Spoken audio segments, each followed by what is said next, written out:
All right. All right, so cool. I got Sean Licalzi of Obex Pest Defense in Denver, Colorado, and we're going to be talking about door-to-door sales and everything that's involved with that. So, hey, welcome to the podcast, guys. Hey, how's it going, man? Good, man. So talk to me about your posse that you got with you here.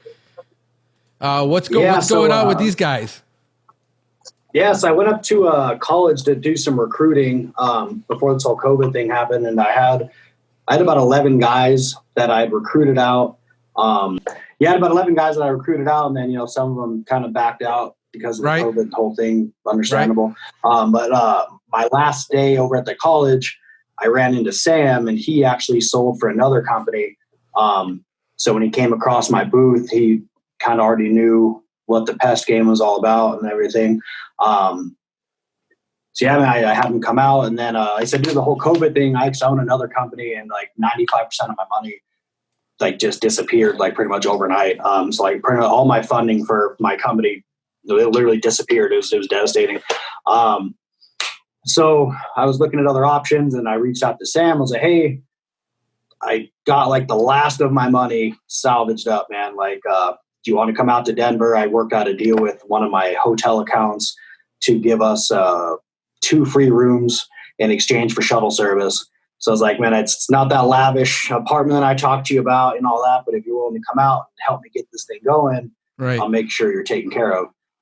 So he ended up taking a shot on me and coming out, and he ended up bringing his buddy out here, Max. They've known each other for a long time. He ended up coming out. He was going to be our start tech. But then, I was like, that pretty face can't go to waste. So we stuck him on the doors, and he's killing it on the doors, man. So that's kind of it. I've been in pest control for about 11 years, since I was 18. It's always kind of just been a dream and passion of mine to start my own company. And I've worked for all of them, Edge, Terminex, the mom and pop shops. I worked for all of them, and I just really fell in love with the door-to-door model. You know what I mean? I like, as David Roy said, it's like the sexy pest control. You're you show up and you're just kind of doing a lot of preventative treatment and that kind of stuff. So, it was always kind of a passion of mine. So my shuttle business kind of had its most profitable year since I started it 5 years ago. And that's where the funding came. So I was able to buy a truck. I bought a month's worth of product. Got all my marketing, my website. I was able to get all that stuff done before the COVID crash happened. So, I was kind of at a crossroads, okay, well, I was at a point where I was going to have to go and either work at Lowe's or King Soopers or something. Because literally all my money was done. I just had a house built out in Colorado, and I have 3 kids. My wife I got to take care of. So I was at a crossroads, what do I do? And, I had the truck, I had all the product, I had my insurance I had paid for a month up front. So again, I was like, all right, well, this crossroads, do I go this way or go this way? And I took a chance, and Sam took a chance, and we went that way, and I'm glad we did, because we're rocking it out. We've been open for about 3 weeks, and just between the 3 of us, we put on a little over 100 accounts, which isn't a big deal, compared to the other guys, but for the month of May, it's kind of considered the ramp up month, and I haven't knocked doors in a couple of years because I had my other company, and he hasn't knocked in a year, and this is his first time. So, we're rocking it out, and I'm glad I chose to go that way, with this team here, because then it's really happening for us. So you had another business, which is the shuttle business, and you're starting up literally right before this COVID thing. So that's just so I get that clear. You were in pest control before, but you decided we're going to start up and this COVID thing hits. Yeah. And you got these guys coming out to join you. And how the heck are you doing door knocking and talking to people when nobody wants you near them? So that was the risk. That's why, I didn't know if I should go left or right on this crossroads. So I was like, how are people going to react to us knocking on their door and trying to sell them pest control? How are people going to react? So it's that was part of the risk. Was I told Sam when I talked to him for an hour, I was like, hey, I'm just going to let you know, man, the money that I had before wasn't there. So we don't have a ton of money backing us like we did. And this thing could very well flop. You know, I mean, we could come out here and totally fall on our face, man. That was a big possibility. But I was talking with a lot of the industry leaders, some folks over at Aptive. I have a couple buddies with Edge, some of the bigger door-to-door companies, I talked to my connections, and some of them are saying, like the owner of Armor, I was talking to him and he was like, I'm not even sending my team out until, way after May and probably middle of June, I'm not even sending a team out. And I was like, that's smart, because when this COVID thing first happened, man, it was so huge, man. People were scared, I mean, now it's kind of rolling back a little bit or whatever. But when it first happened, it was big, so nobody knew what to do. So I was like, I waited a little bit and I was like, let's just go out and let's go knock a couple. We did a couple test doors in some areas that, probably wouldn't buy pest control anyway, but we were just doing some test doors to see. And right. We were met with amazing response. I mean, because by this point, I mean, people have been on lockdown for like 2 months now at this point. Yeah. So it was actually, people were like happy to see us, like, because they've been stuck in their houses. So we were knocking on the door and they were like, yes, whatever you're buying. Yes. Like what? Like, yes, thank you. So people were buying pest control and then, and in like areas with like, lower income is like areas that usually wouldn't buy door to door. They were, yes, boom, let's go. So we ended up putting on, it was like 25 houses our first day, just me and Sam before Max came out.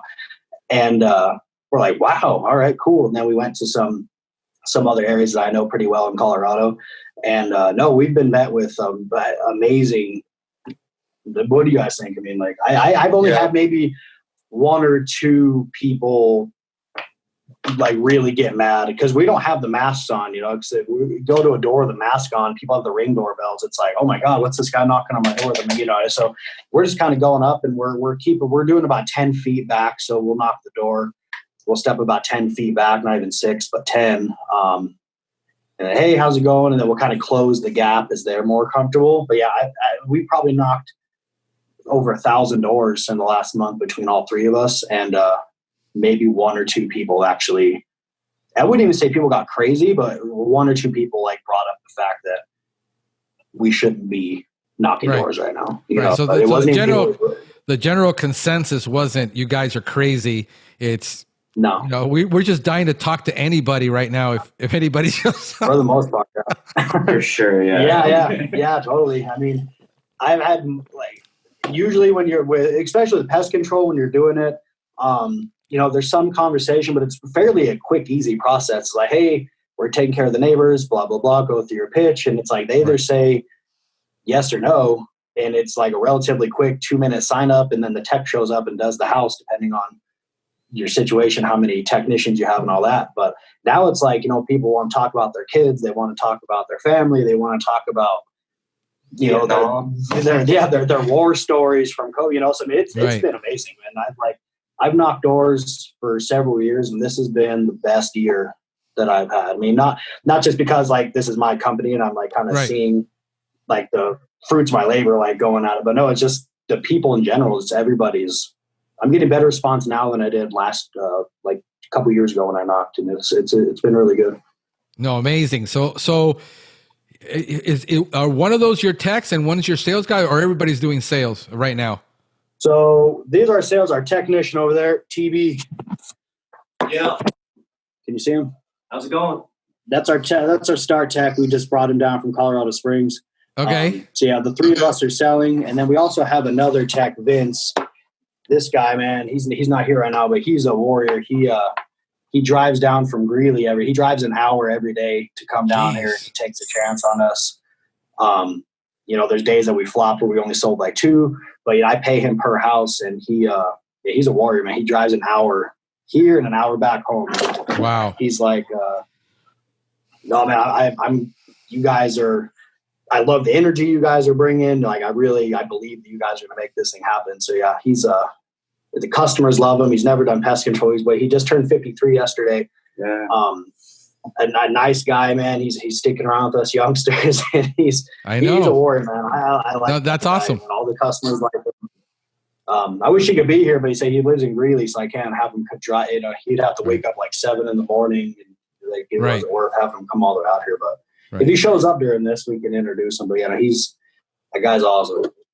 No, that's amazing. So I want to get into, because you've been in groups, you've heard, and you've been around in the business long enough where there's a huge stigma with door-to-door sales, just major in the industry, just uproar on everything from, you name it. The guys don't know what they're talking about to, they're taking all of my business. I've been in sales for 30 years. I still remember hearing the stories about the Fuller Brush Man when everything was sold door to door. It's just that we're in a new age where people don't want, I guess everything is online. I focus most of my energy online. I went completely nuts. But when I started my pest control company, I did door to door. That's how I got my first clients. And then after that, you're busy and you can't go do door to door, and you got to hire a tech. And I just said, heck, it's hard. I mean, I don't want to knock door to door. It's darn hard. I'd rather just do something that I know. I go with technology, go with Facebook, go with this, and I'm lazy. I sit here all day taking calls and selling on the phone because I'm lazy. I mean, I am. I want to make money the easiest way. I don't want to kill myself. But I have tried to develop already a door-to-door program, and I tried hiring a guy last year, except here in South Florida, dude, nobody wants to do door-to-door. Getting people interested in door-to-door. I was offering 50% commission. Yeah. On the first year. I said, I'll take the entire initial and you get that. Yeah. And I still couldn't get people. I said, 50 to 80 grand a year you'll be making. Couldn't get people interested. I mean, it's darn hard. So I do have respect for what you're doing.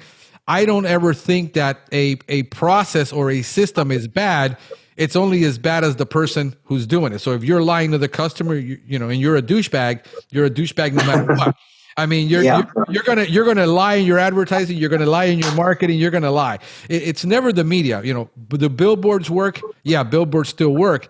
If it's not selling, your advertising sucks. I mean, it's that simple. So let's dive into the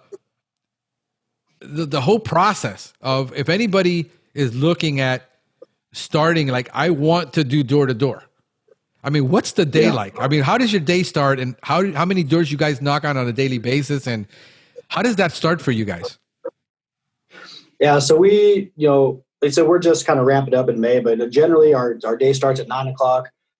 I come by the hotel. We start doing we'll do like a training for the day, whether it be, hey, what kind of objections were you getting yesterday, and how can we overcome objections? There's only 3 of us, so it's not like a huge thing, but we talk about, hey, who sold the most yesterday? And, we kind of give props to that. And just kind of do like a ramp up, from 9 to 10. It's kind of about training and pumping yourselves up, drinking our energy drinks and just getting ready for the day mentally, because and then we go and probably knock about 150, 200 doors each. And that's a lot of, talk to a lot of people, and a lot of people tell us no. I mean, obviously rejection is huge in this. You're not gonna sell every single door, obviously. So, I mean, getting prepared to have people slam the door on you, be rude to you, call you names, get a real job, that kind of stuff. Yeah, I mean, it's not easy, even for people that have been doing this a long time, it's not easy getting told no all the time. Like, humans don't like rejection. That's just how it is. And I tell any salesperson that, from another team to this team, I'm like, hey, don't take the rejection personally. We're coming up on their space, invading their home.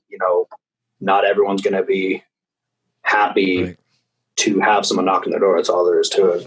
Yeah. So, Yeah, that's what I'm sorry to, and I'll let you finish your thought, but that's been one of the major things that people, in the industry, most people that start up a pest control company start out as a tech, and they basically get fed up with the industry and they go start up their company, and they're not salespeople.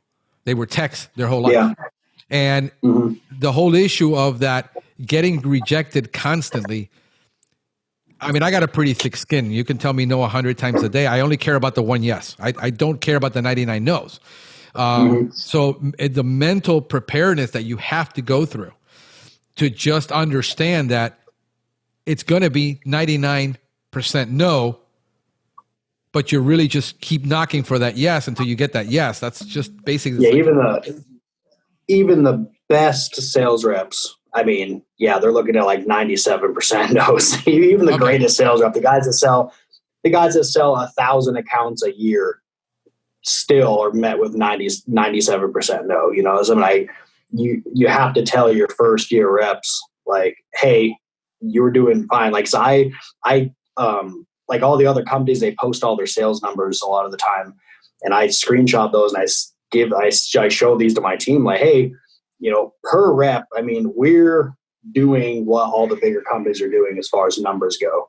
Like, you know, it's fine. I just had a rep knock on my door because I have a house up north, and he knocked on my door, and I was kind of talking to him, and I was like, hey, how many doors you knocked? And he showed me his pins or whatever. He knocked like 400, 500 doors. And I was like, how many you sold? He's like, one.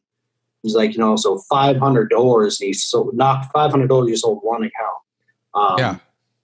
You know, that's generally about average. I mean, it's a little less than average for the first year rep, but generally for the most part, that's about what it's like. It's about real. What's been like for you? Yeah. So like, yeah. So like I last year I was doing tech work for another company. Yeah. So I was doing tech work for another company as a summer job. And then, you know, after the summer ended, I went back home to the Springs and worked there for the summer or for the winter. And then Sam hits me up like in the middle of this COVID thing. I just lost my job to COVID. And so he hits me up with a door-to-door job. And so I had an idea of what it was like.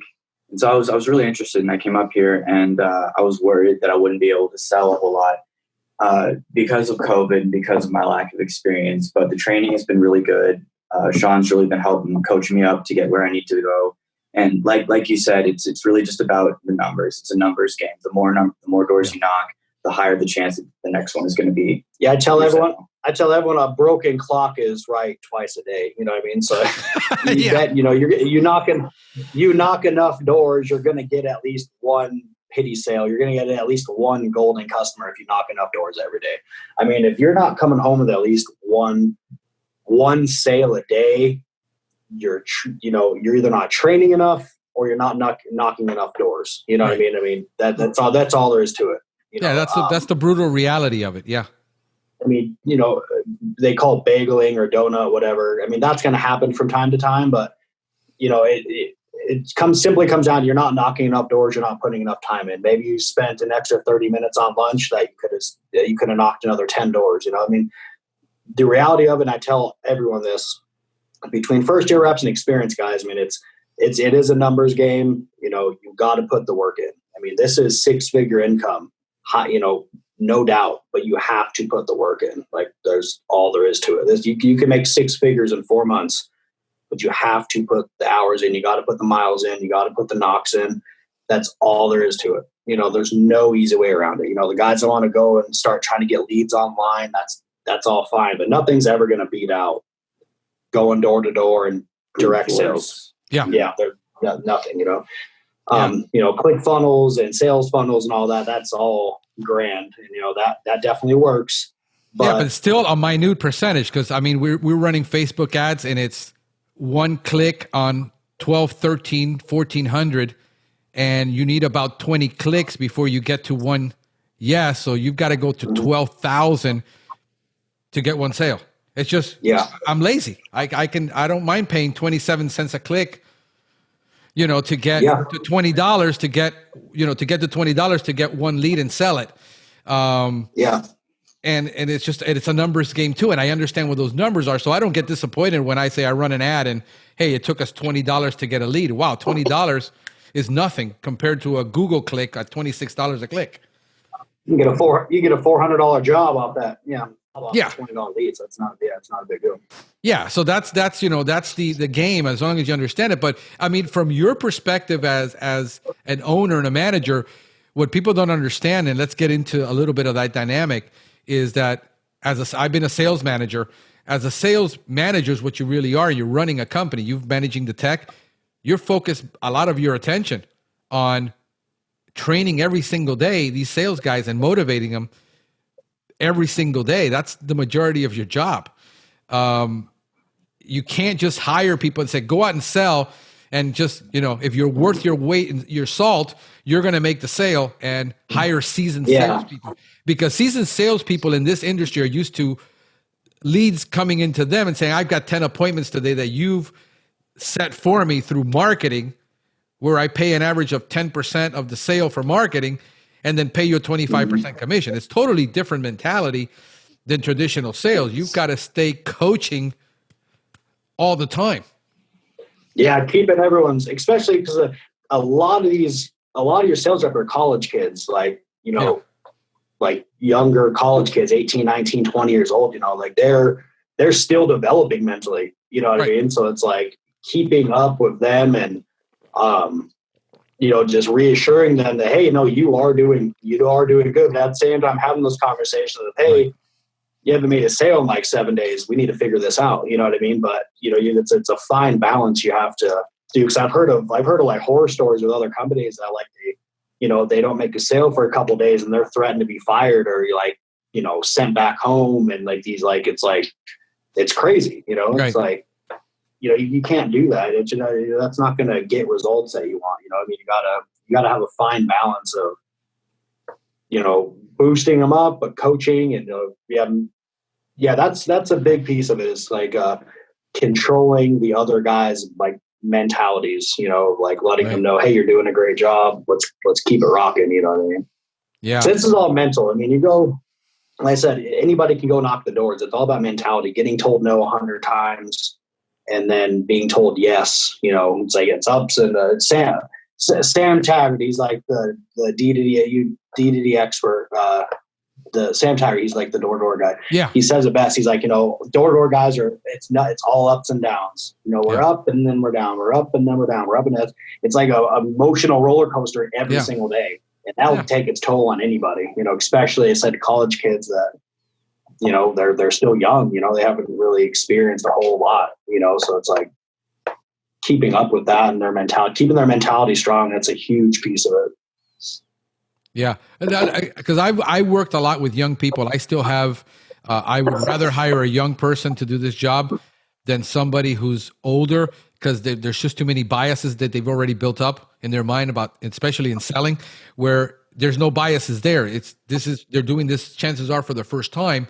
And anything that these young kids can learn through this process, this is going to elevate them through their entire life, because it's huge. It's huge. Yeah. I mean, anything that they do from that point on is gravy in their life, because having that sales experience, when I started in sales, I think I was 16 and I started knocking on doors. I was selling printing door to door to commercial businesses. All right. Nice. Yeah. And that's what I started doing. So that stuff prepares you to deal with reality of what the real world is like. It's not easy. You're not just going to get out of college and somebody's going to pay you 50, 100 grand because you got a degree. I just think it's a huge opportunity to invest in kids because they have that energy. You got to use that energy source, and knocking on doors you waste a lot of energy. What's been your thoughts? And I'm sorry, who's your other sales guy over here on this corner? I didn't get his name. I'm Sam. Sam, yeah. Sam. All right. So Sam, so tell me about you, Sam. What's going on with you? Yeah, so I started last summer selling. I sold for Evergreen up here in Denver. Okay. I learned with a really good guy. I don't know if you know Nick Allred. He's one of the best door-to-door guys I've met. And I mean, door-to-door is one of the hardest jobs I think I'll ever have. I love sales. I love doing sales. But door-to-door is the hardest sale, definitely. Right. Just because you have to go to the door. People hate that you're coming to the door. People don't know why you're at the door. People are always busy. They always have something to do. You think about your own life. Someone came and knocked on your door right now. You're like, I'm busy. You know what I mean? I'm doing a podcast. Yeah, exactly. So you got to be able to break people's walls down and get them to listen to you, which is the hardest part. It's not just a number. It's about breaking people's walls down to get them to listen to you, because most of the time they're not even listening to you. Within seconds, too. You only have... You got 2 or 3 seconds to do all that, Right. And then once you get to the rejection part, I mean, it's a mental game. Like, when you start bageling a lot, it's not because you're not knocking enough. Maybe it's just because your mentality is just wrong completely. You're sad, you're depressed, you know what I mean? You're blaming yourself. You think you're terrible. And it's that how to keep yourself like in that mentality. You know what I mean? And as a 20-year-old, that's really helpful to me because that's going to really teach me a lot in life, you know, just not just door to door, is how to keep in a good mentality, always thinking positive thoughts, which can be really hard on the door sometimes. Yeah. I mean, I just look at, and one of the things that I have to deal with constantly and in ministry and dealing with kids and online is that I see such a majority of teens in this country totally depressed, and yet they have everything. I mean, they come from good families. They've had all the toys. They've had the Xboxes. They've got their college taken care of, and they're living life depressed all the time. And it's something for me that I can't understand because I never had a great upbringing. I had a terrible one. My parents were great. My dad was great, but my dad died when I was 5. And I had to learn to do, I was working by the time I was 10. Okay. I was already stocking shelves and changing tires. I don't know what it's like to be depressed, have downtime, to say I don't have, I have time on my hands to do things. I'm always busy. I'll get off this podcast with you. I'll deal with calls, and I'll be working till 9, 10 o'clock at night. I'll put in 70 to 100 hours a week. And I think that something like this type of career takes a lot of kids who have the potential, but they don't know how to deal with all these frustrations. I mean, there's no major psychology, I guess, than to go through something like this and come out the other end and say, gee, I made a sale. I actually did this, and boost up your self-esteem because the world is dumping on you 24/7. I mean, if everything is negative around me, I got to stay positive all day. And I'm 50, and I got to look at how do I stay positive all day, and yet I have 30 years of experience on you, and it's still tough.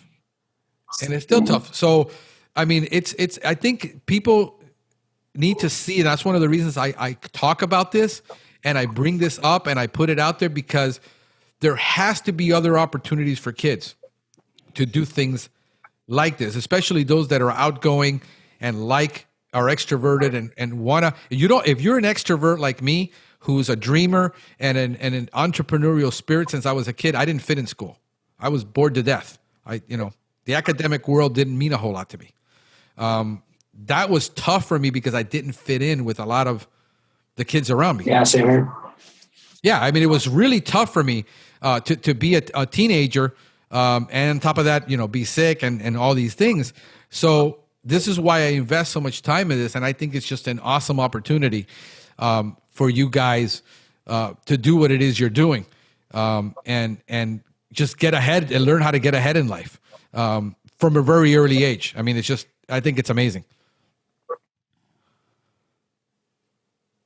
I think I lost your connectivity. Definitely, yeah, for sure. It's a fun job too. I mean, yeah. I mean, we know how to have fun here. We're not just all stuck up door-to-door salesmen. Not that exists, but like at the end of the day, we're still kicking back, relaxing at the end of the day, talking. And the people you meet on the doors are crazy. I mean, I met people who talk to me about aliens. I have people that talk about war stories and you meet these crazy people. I had one guy told me I'm like screwing over my grandchildren right now in life, and you just meet these exotic people, and it's so much fun to learn about just different kinds of people. Strangers all day long. You get to meet strangers, and if you're, so once you get those walls broken down, you really get to, people just like to kind of vent to the door-to-door sales guy. It's like someone they don't know that's not going to judge them, so they like to tell you. And also they leave at the end of it. So and then they leave. Yeah. So it's like I think a lot of people, it's like a guilt-free event center. Where they can tell you they're wild. Dump their purse out. Yeah. Just unload, and then it's like, all right, cool. I'm not gonna have to see this guy again. So you hear a lot of crazy stuff. Yeah. You got hundreds of strangers a day. It's 100 different stories. So it's a great thing. I love it. I love the process. I mean, this is like my passion. I love the process. I love doing pest control. Right. Going door to door. I mean, the rejection sucks for sure, especially now that, my cojones are on the line, if we fail. With Right. other companies, like, okay, if I don't make the sale, fine. But now it's like, oh, damn, there's an insurance payment, So, Right. Right. No, I'm totally with you. I remember my startup days. It was brutal. It was scary. It really was, but I've been in sales, so I'm totally comfortable, and I know that I can sell, and I know I get into that zone. I'm just like a racehorse. So to me, it was totally comfortable, but you just mentioned something about loving the process. And I think that a lot of guys that are doing pest control and are looking for a career don't understand the issue of loving the process. And I think you just nailed it, because I'm all about operational procedures, process, protocol. And if you have a process and you follow the plan works. But you got to work the plan. And every time I look back to, yeah. No, you have like that training stuff that you're working on now, but you still have some of your stuff up. And I was looking for technician training. I was looking at the Pest Posse. I was looking at Univar had some stuff. I was just looking at building a technician training program, because that's one of the things that's horrible at any company you go to. I mean, the training is just not there. I mean, I've been at all of them, from Terminate, all of them. The training is just not there, especially the customer service piece of it, the bug training and all that. That's that's one thing. That's a lot of on the job learning, but the customer service piece, and you have a training on your thing. It's like the pest control 101 or the technician 101, or I forgot what the title was, but it's like 45 minutes long, and it is a beautiful masterpiece. I mean, from where to park your truck to how to talk to that is, I've been doing this 11 years. That technician 101, whatever it's called, there is it's just laid out perfectly. And I have every one of my every one of them. I'm like the four of us right now, but I've made everyone watch it, and we take the test at the end of it. I mean, it's just great. If anyone's listening and you're looking for like some technician training stuff, I mean, check that out. It is. Yeah, I'm still working on that. By far the best. Yeah, and I'm still not happy with it, because I think it's just from the production quality is garbage, but the content is good enough to help somebody. The content's there, yeah, that's what matters. Yeah, and so that's what I've been focusing so hard on, is getting the content out. And I probably got one or two more to record. We just hit a wall with the platform, because right now we can offer it free, but we've hit a wall with the sign-on and all that. It's become complicated. We're trying to figure that part out. The support from I had an issue. Yeah. So we're that's why I'm not charging for it or anything, because I want people to see it and get the feedback on it. But my goal is what I'm teaching in this course is what I did not learn for 6 years in, and I'm compacting and I'm trying to compact it into 10 to 12 weeks of training that you can do at least a half hour, 45 minutes a day. And in your first 2 weeks of being a pest control technician, you've got my 13 years of experience of things that I run into that are more practical to the actual work you're going to be doing, because a lot of the training that's online is from a compliance, agricultural mentality, not from a urban pest control. How does this tech become active for you to actually produce very quickly and do it right? And honor everybody. So I think that's where I've been focused. So I thank you for that feedback. I hope that I can continue to do that, because I've got big goals for that, but it's more of a long-term project for guys exactly like you. I think if you were able to, come up with the funding and like figure it out, and you were to make some actual like generic videos of like everything you have on that 101 piece is just spot on amazing. I mean, just from the customer service to where to park the truck, how to talk to people.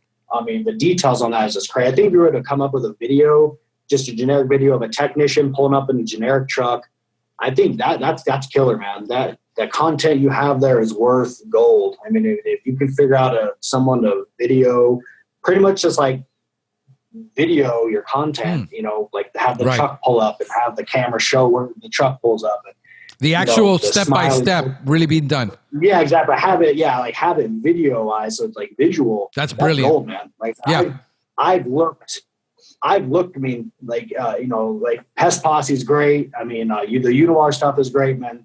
That one, I'll be honest, man, I use that with the one video. I hadn't really gone through the history of it and all that. But that one video, the 101, man, it's solid gold. If you can figure out a way to get that videoized, like your content video or however, whatever the word is, man, you got yourself a killer piece there that I guarantee any company would love to incorporate into their training. Because I do. From the salesman to the techs to my office staff, anybody, they watch that first. And it's like, you need to know this before you can do anything else. And I love it. Man. That's actually how I found you, because I was looking at pest control training. Oh, really? Okay. So the marketing is working. I'm glad that all those hours I spent, one person saw it. So, but no, one of my goals is for that, because I am planning to build, a team of door-to-door salespeople, and I want them to go through the same training that I put a technician through, so that everybody's in sync. There's nothing worse of the complaints that we hear that the salespeople don't know anything about pest control. I don't think they need to know how to actually perform the actual service. I think they need to be knowledgeable. Salespeople are not technicians.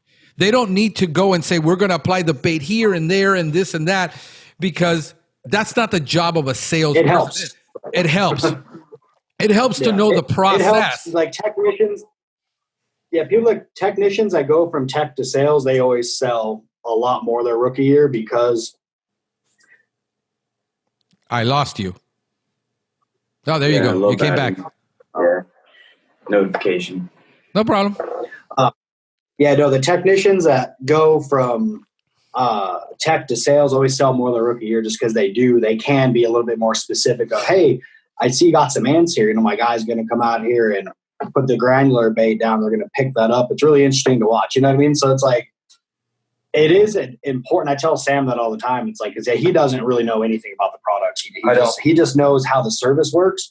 But I'm trying to teach him about the products, because, man, if he can, you don't need to go into super detail about products, but you can it definitely helps knowing about what the products do. And because sometimes they ask. Yeah, sometimes they have ask. Really interesting, deep questions about the products. And I used to be a tech, and so I can answer those questions. Like, how does the granular work? Like, what is that? You know what I mean? So being able to tell them, really helpful. Yeah, the ants pick up the bait and they take it back down to their colony, and hopefully we can eliminate the queen that way. All that, all that stuff there.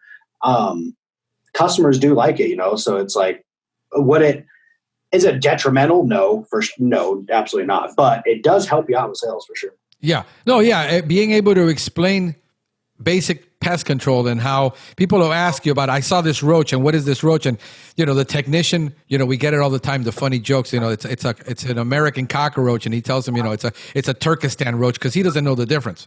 I think, knowing the difference and just basically having an intelligent conversation with the client says, oh yeah, that's an American roach, or that's a ghost ant, or that's a crazy ant, or, just respecting their intelligence. Yeah, exactly. To be able to have just that you're knowledgeable, but not necessarily, that's not your major thing. I know it all. You're not supposed to be an entomologist. You're supposed to be a salesperson, and your job really is to bring in contracts. And it's for us. I'm always the kind of guy that since I've been in sales, I appreciate it, because I would sell stuff and then come back to the office and says, guys, I just sold this deal and I have no idea how we're going to do it. Yeah.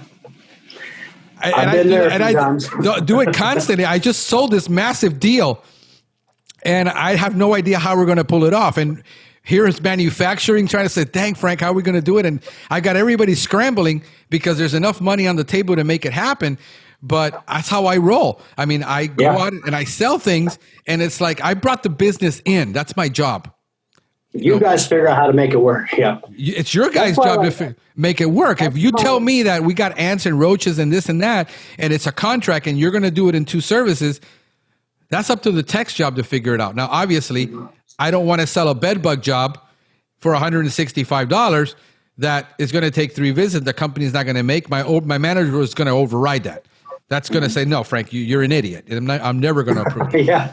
You know, that's a manager's job to do that, to say, you got to go back to that client and tell him you screwed up and it's going to be $600 more that you misspoke, and that's on you. That hot one always fell on my lap. So So there's a lot of things that technicians turn business people don't understand about sales, that they really need sales training. And sales training is constant. It was every day when I was a sales manager, when I was in sales. It was daily, where you don't get that in pest control. You don't get daily training. You get training every couple of months, every couple of weeks, once a year, every 2 years. But sales training is most every day. What did you run into? Daily, yeah. Yeah, it's daily with us. And that's something that people aren't prepared to do unless you have the mentality of saying, I know I got to be there, and that motivation and has to be there every single day. And I wanted to talk to you about how do you begin that, if you were, let's say, starting up again, how do you begin that process of saying, I'm going to build a door-to-door sales force? How would you start that conversation to do that? So I mean, that's like a lot of recruiters and stuff. They don't want to go out and start telling their secrets on how to develop a door-to-door team. It's kind of like trade secrets and stuff. You know, I mean, I think there's enough business to go around. It's not that big of a deal, but you definitely want to be recruiting at the colleges. You know, there's a thing called Handshake. It's pretty much these colleges are responsible for getting these kids jobs, especially during the summer and stuff like that. There's a thing called Handshake that you need to be a part of if you're going to be recruiting at colleges. Almost all the colleges require this. So you got to get on there. They got to vet you, make sure you're a real company, and make sure you're not, jacking around or whatever. And then once you're there, I mean, you can go on there and you can see, okay, who's having a hiring event, and you can go set up your booth and all that kind of stuff. And then like I said, you really have to sell this job to these kids. I mean, that's all there is to it. You don't just go and put a booth up. I mean, you were over at Western. How many booths were set up where it was somebody sitting on their phone with some mediocre booth with hardly any information about it, and they just looked like they were pissed off to be there. They didn't want to be there. Like, you think these kids are want to go work at your job when you don't even look like you want to be there? Like my booth set up, I had huge colorful things set up.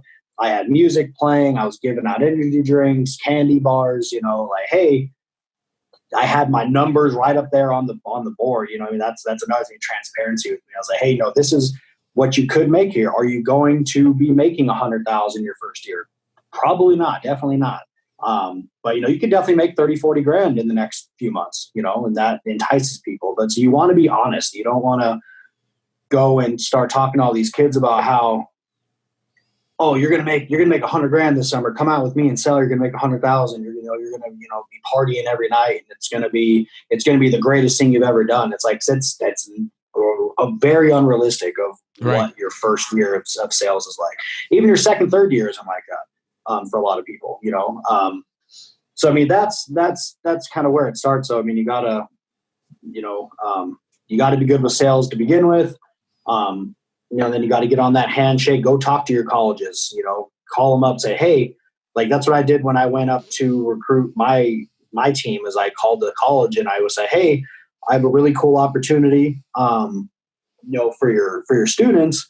Do you mind if I come in and set up a booth? And they're like, yeah, come on through. It's free, set up. And they said, you just need to pretty much you need to promise that, because there's other, larger companies, I'm not going to say which ones, but there's companies that have been there and they were pretty much lying to the kids, saying that these kids are going to make 80 grand, and then the kids' parent, then they were taking them to California and all this stuff, and then the kids' parents, moms, and their parents were calling the school saying, hey, what the hell, this company just took my kid, and he called me, said he has no money, he's broke, and he's stuck in another state. Like, how did you let this happen? So the college told me, they're like, we have no problem with you coming here. There's only a couple pest control companies that come here, but you need to promise you're not going to lie to these kids. If they're only going to make 15 grand, you need to tell them that. Don't come in here and tell them that they're going to live this lavish lifestyle. They're going to be driving around, Lambos, and they're going to be partying and doing, that's what the school told me. Right. Because like, they said these bigger companies came in here and like the parents were getting mad because their kids are now stuck in another state and they're broke and they're depressed because they haven't sold anything, so it's like, that's another big piece of it, so I mean, I am just starting out, but if my advice to anyone else, like for you, if you're trying to build a team, start at your colleges, restaurants, waiters, people that are used to kind of working off of tips, people that are used to, hey, anyone that's like used to earning their money, like tips, commission people, those are great people to have. Colleges for sure. And then just be honest with people, be honest and transparent, and be forthcoming with how things are going to work. Like, hey, I'm going to take you to lunch. I'm going to talk to you about this. I'm going to buy you some pizza. If you're 21, hey, well, maybe we'll get a beer. We'll talk about how this is going to work. I'm going to have you sign this sales contract. We're going to read it together. If you have any questions, you can definitely hold off on signing. Just be transparent with people. There's so many companies out here that they're not. They come in and they tell these kids again that they're going to make $100,000. They're going to party every night. It's going to be the greatest thing that they've ever done. And that sets kids up for failure. That sets up that depression because like they were told that they're going to be doing this. And then it's all of a sudden it's like, oh, well, I must be doing something wrong because this lifestyle is possible. I must be doing something wrong. Like, what am I doing wrong? What about me is like failing? You know what I mean? So that's where you're talking about some of that depression comes in, so it's like, is it possible to make $100,000 in a few months? Absolutely. Is it realistic for most people? No, absolutely not. Yeah. Bottom hard truth about it. Yeah, no, I mean, there's only so many people in a company that are A, salespeople, and everybody else is a B, and the C's don't make it and they leave. It's just a reality of being in sales. So and so you're looking mainly for people that have some type already of either sales inclination or some sales experience. And they're usually 18 to 20, so they've probably worked already. They're motivated to do something like this. Or waiters or waitresses, it's people that are used to using customer service to make their money. You know what I mean? Because those people get it. Like the people that are making $20 an hour changing tires and stuff, they're used to making their $20 an hour. They come in, they do their job, they make they come in, they show up, they make their money, and they go home. You know what I mean? Those aren't the kind of people you're looking for. You're looking for the people like the waiters, the waitresses, the customer service people that their money relies on how hard they want to work.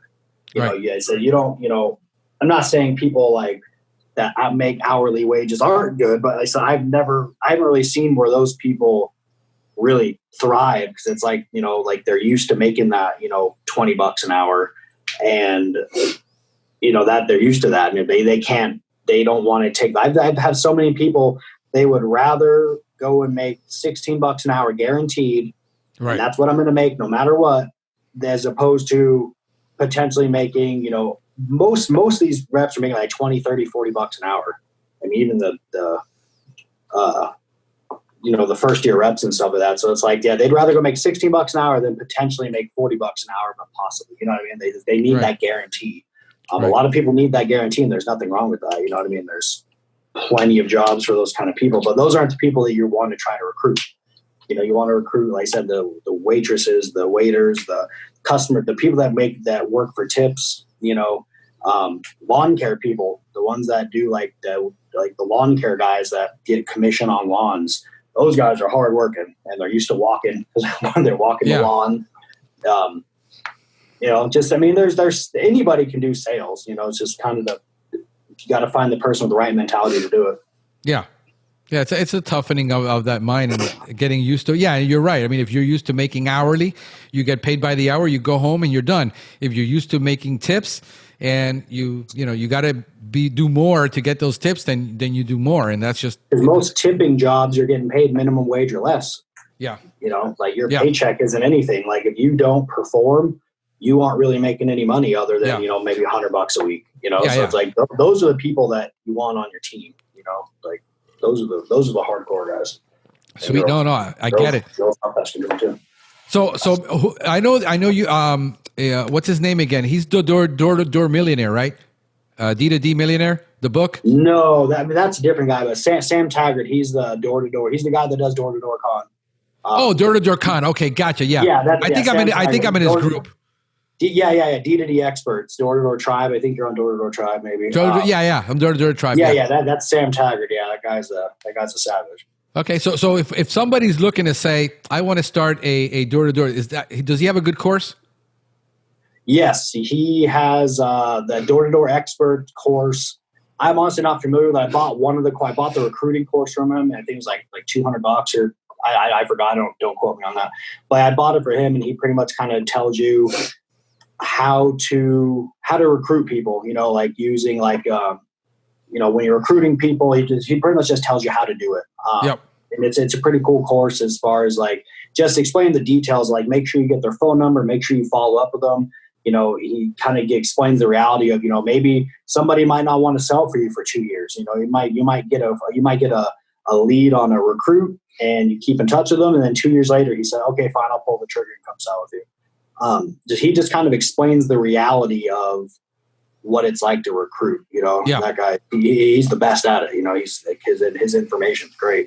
But then he has sales training, like he has door-to-door sales training for Pest, solar, pretty much anything door to door. He has courses for it. And then it's good stuff. I've only seen a couple like clips of his pest control stuff. Cause shout out to Dustin with that Knock Life.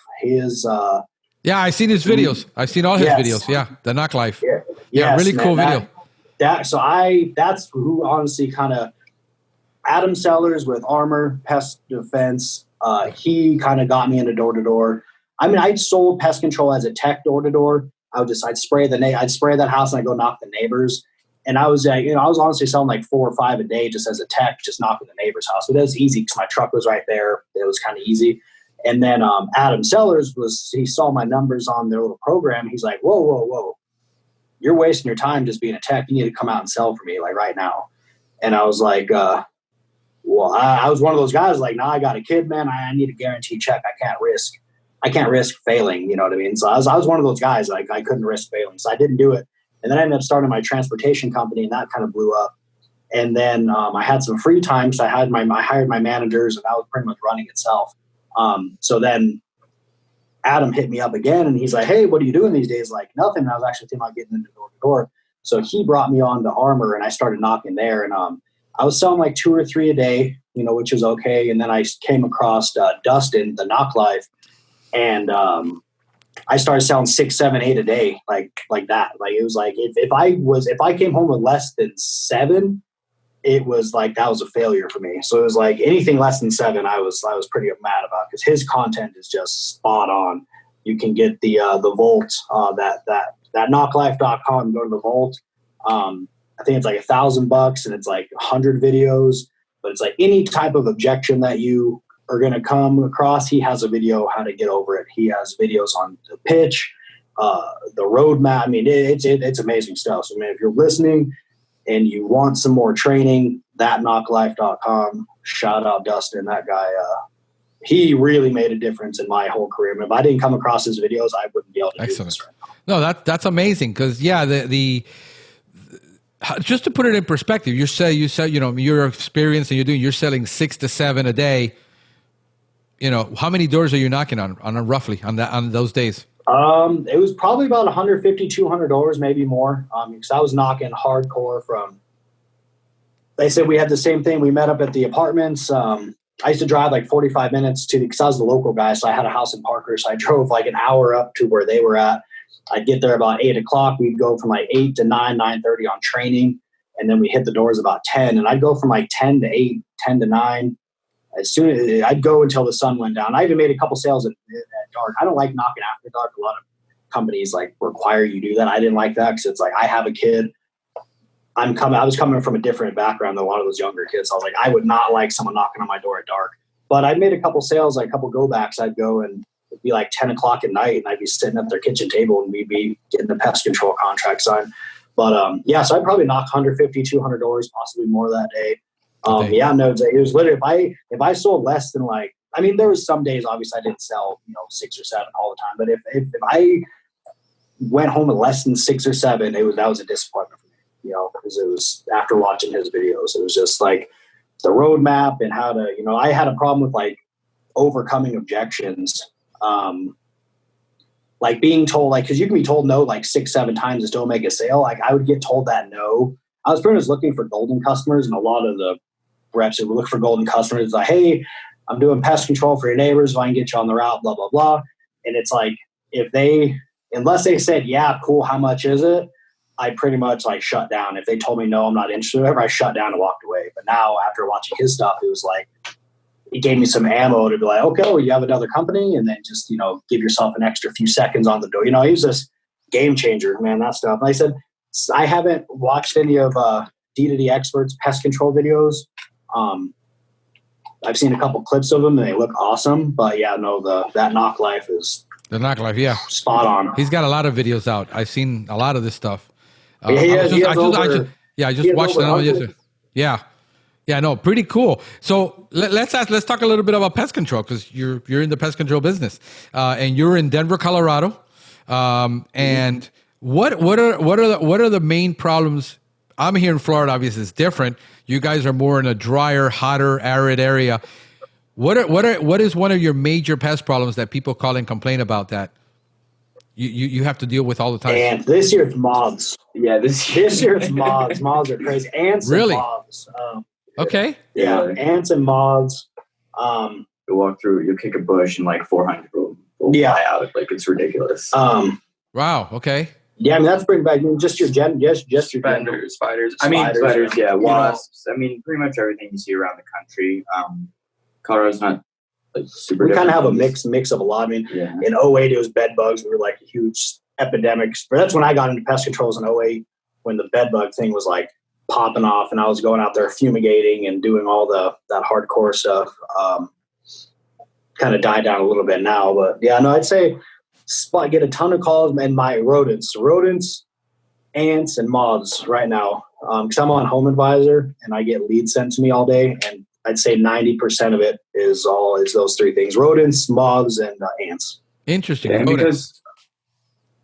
Yeah, it's because Denver, because it's getting so many more people moving in for things like medical refugees and just more jobs in the area. Lots of houses are being built up around the edge here, and construction brings stirring up a lot of stuff. Yeah. Oh yeah, so you're disturbing their environment, and when you're doing new construction, so they're like, we got. There's new construction everywhere. I mean, everywhere there's new construction. Sweet. No, it's good. I mean, moths really threw me off. I'm like, wow, moths. Okay. Yeah. That one, getting crazy. Yeah, that's pretty interesting, man. So, man, is there anything you want to talk about that we haven't covered that that you would just want people to know? Yeah, no, I mean, it's like the biggest thing for like is like the mentality when you're selling door to door is to keep a strong mentality, because I have to, like I said, I have to tell these guys all the time, being told no 100 times is normal.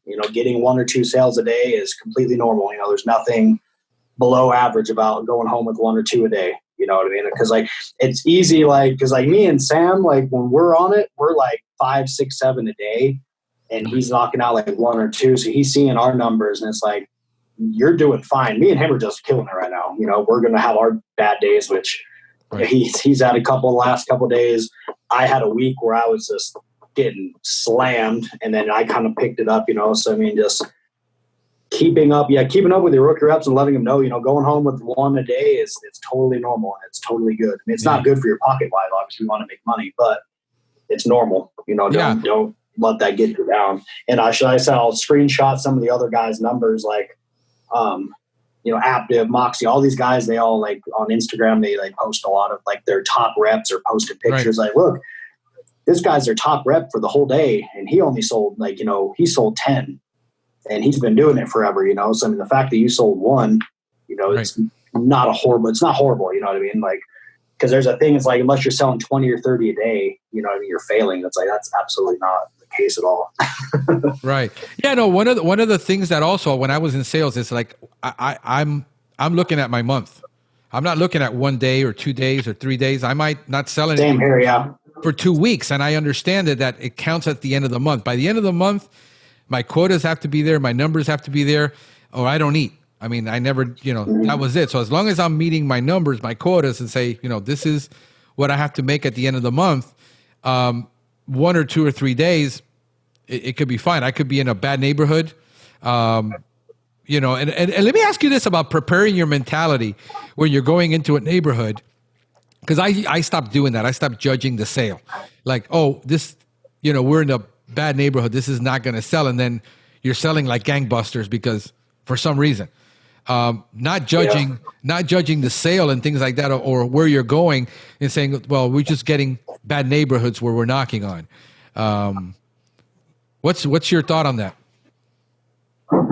So we were just talking about that because we were overselling on like where we at Colfax and Stapleton area. No, it was past it. I mean, Stapleton. It was past it. It was like it was like it wasn't like our high income area or anything like that. But yeah, we were just on we sold more in that area than we did selling like the $1 million houses up, south of Aurora and stuff like that. We were selling more to like the smaller, the houses that were built in 1920 in Denver. Like we were selling to a ton of those houses, more in those areas that you think would not buy pest control. We were selling more in those areas. Yeah. Sam thrives in those areas. He loves being in like the older homes, the areas that you would think would not be selling. Right. He was at a door. One guy, he came to the door, he had a pistol in his waistband and was like, what are you doing here at my house? And he's like, what are you doing knocking doors? And, Sam was just like, roll through, like, hey, what's up, man? We're doing some pest control out here. And he got the sale too. The guy started the pest control. He had a pistol in his right in his belt line there. It was like awesome, So we sell, you can't really judge the area, man. There's sales in every area. Every street has a couple sales on it. If you stay there long enough and knock and talk to enough people, there's sales everywhere. It doesn't matter the area. It doesn't. The area doesn't. It matters a little bit, but not enough to where you'd want to like leave in there, unless you're getting a ton of like income objections. Where like, yeah, I'd love to do this, but I don't have the money. And you brought your price down as low as possible, and they're still saying that's too much. Once you get 15, 20 of those on a street, then it might be time to look at switching areas. But for me anyway, everyone has their own thing. That's me. If I get like 10 or 15 of those objections, then I decide it's time to leave the area. But you can't really judge area too much. Yeah. And what about software? What are you guys using to track your door-to-door knocks and your close ratios? And I think I lost you there.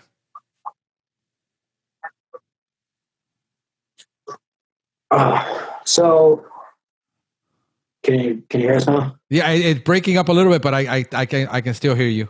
I think I can hear you now. Okay.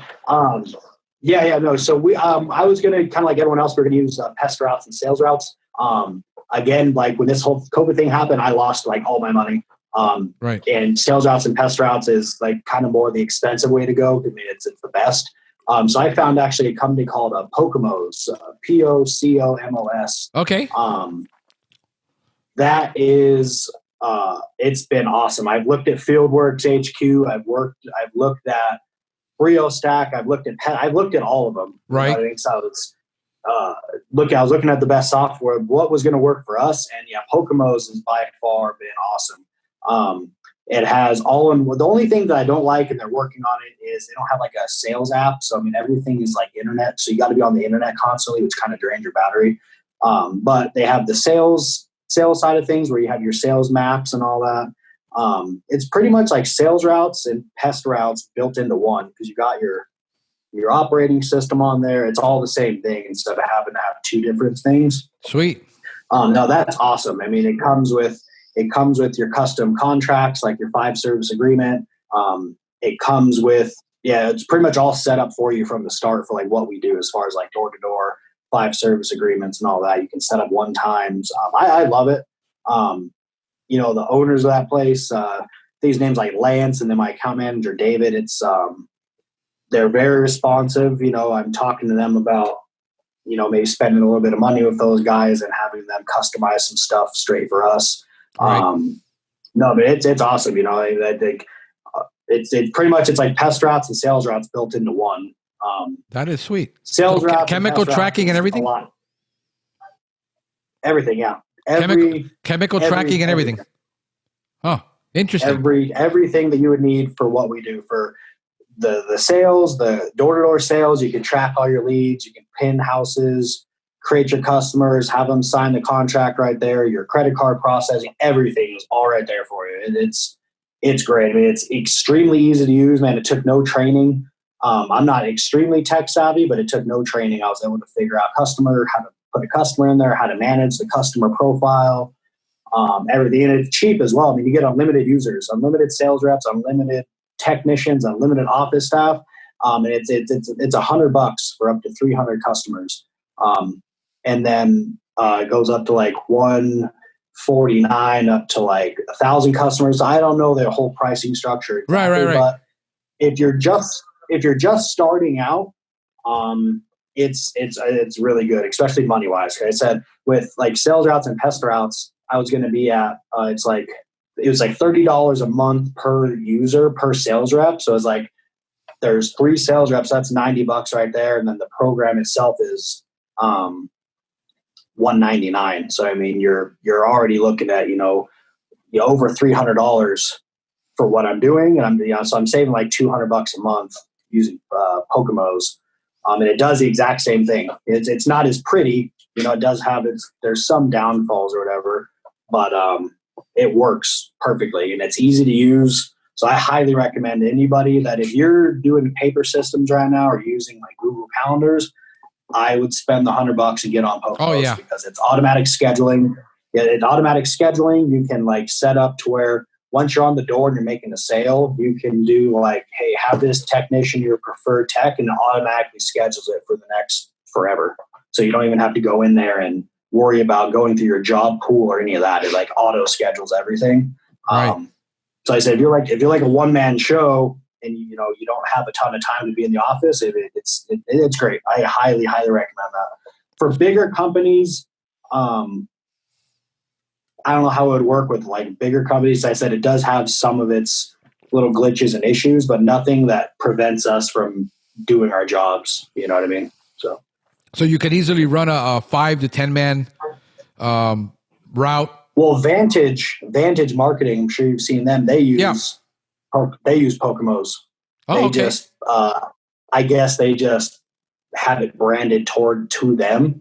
But yeah, they use both. So Vantage is huge. So I mean, they have thousands of reps. So yeah, no, Pokémos is definitely, it's there. I mean, you can use that with any size team. Sweet. But I'd highly recommend it for especially startups. No, excellent. So even Fieldworks HQ, the Fieldworks is like even that's easy to use, but Pokémos is even easier than that, and it has the door-to-door feature on it. The sales contracts, contract management, customer management, scheduling, chemical tracking, route optimization, Sweet. Everything. It's literally just think about pest routes and sales routes built into one program. Sweet. No, it sounds like it's. I should have looked into that one. I heard about it a couple of times when I was doing my research. I went with pest routes and with sales routes, and it is pricey. But I had been doing my research for a long time. I didn't find it. If not, I would have given them a shot because I did try all the ones you mentioned. I tried all of them, and for me, that was it. It was pricey. It is hard to use initially. Well, that's the standard. That's the standard. Everybody pretty much uses that. I mean, Edge Pest Control, they built their own several years ago. I wish they would have kept they had a thing called PestMate. I wish they would have kept that on the market because that thing was awesome. It did your HR management, wow, your sales, that thing was cool. I don't know why I'm not sure why they took that off the market, because that thing was cool. They said it's your HR management, your recruiting, your everything was right there, and it was a good price. It was laid out pretty. It was nice. But they don't have it on the market anymore. They just use it in-house exclusively. Yeah. So tell me about this one last thing, and then I know you guys got stuff that you got to do. Yeah, we got to get the door, start making some money. Yeah. So, hey, what book do you recommend for somebody to read in sales? Like, which is the one that's like, dang, if I was going to do sales, which one would I read? Greatest Salesman's a good one. 10X, the 10X Rule by Grant Cardone. Yep. Fabulous. Man, there's so many. We read books all the time. No, those would probably be the two. Yeah, the 10X Rule and the Greatest Salesman. Those are by far the best. Is that what the Greatest Salesman, the one by Og Mandino, or another version? Yeah. Og Mandino. Okay, yeah, that's a great book. It's an easy read too. That's a great story. Yeah. Mm-hmm. Yeah, it's super short. Yeah. Super. All right. Well, guys, man, hey, I really thank you for being on, taking the time. I know you guys are starting up and you got so much going, and I wish you guys all the success in the world, that you rock it. And thank you so much for being on. I really do appreciate it. Yeah, thanks for having us on. And keep up that trading stuff, man. You're sitting on a gold mine. You just need I am. I gotta do more of it. Make it work for you, man. Because that's like, I've looked at all of it. Your stuff is right up there with the top. Univar, everything. Your stuff's right up there with the top people. If you can figure out a way to, if you can figure out a way to make it work with the video and all that, like you got yourself a really good program there. Sweet. No, we're gonna rock it, man. I appreciate it. Thank you so much for the encouragement. One more time, shout out to Dustin with that knock life, man. Without you, none of this would be possible for me. So I appreciate it. Repeat his name again, because it got a little bit cut off. Well, who was that again? Dustin with that knock life, man. If the knock life, yes. Your door-to-door sales, go check his stuff out. He's a great guy. I talk to him, almost weekly. He on Facebook, or I'll call him. That guy's cool. Adam Sellers with Armor Pest Defense. That guy, he really put me on with sales, and he taught me a ton. With Nick, all right, that guy's awesome, man. Those three people, man, really set us up for what we're doing. So I appreciate that. I don't forget about you guys. Sweet. No, man, that is so awesome, man. Well, hey, thank you so much. I know you got a baby on the way too, so you got more work to do. You got to go make more money for more diapers. Yeah. So congratulations on that. Sure. And have fun, guys. Take care of yourselves. Appreciate it, sir. Have a good one, man. Have a great one, buddy. Take care.